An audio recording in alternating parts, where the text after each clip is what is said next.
আপা আমার ছাইড়া দিতে কোন ফাতেমার কাছে যাইতে দেন, নইলে কিন্তু আমি বাড়িঘর সব জায়গা করে ফেলাম।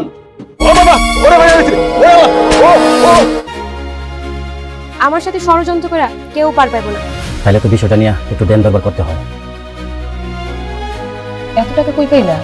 না না, টাকা কি পাওয়া যায়? কাজের টাকা। হ্যালো বন্ধুরা, সত্যের মৃত্যু নেই নাটকের এই পর্বে দেখা যায় সালাউদ্দিনকে ৩ দিনের মধ্যে ঢালি বাড়ি ছেড়ে দেওয়ার নির্দেশ দেওয়া হয়। যদিও সে নির্দোষ, তবুও জহিরের মিথ্যা অভিযোগের কারণে তাকে অপমানের মুখে পড়তে হয়। আমেনা স্বামীর এই অপমান মেনে নিতে না পেরে প্রতিবাদী হয়ে ওঠে। এখন দেখার বিষয়, সালাউদ্দিন কি মেম্বারের অবৈধ ব্যবসার ফাঁদ থেকে বের হতে পারবে? আর আলাউদ্দিনের বিয়ের সিদ্ধান্ত কি নতুন কোনো ঝড় নিয়ে আসবে?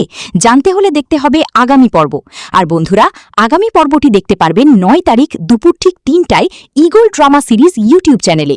তো বন্ধুরা, আজকের ভিডিওটি এই পর্যন্তই। কথা হবে পরবর্তী কোনো আপডেট নিয়ে। ততক্ষণ পর্যন্ত ভালো থাকুন, সুস্থ থাকুন। আল্লাহ হাফেজ।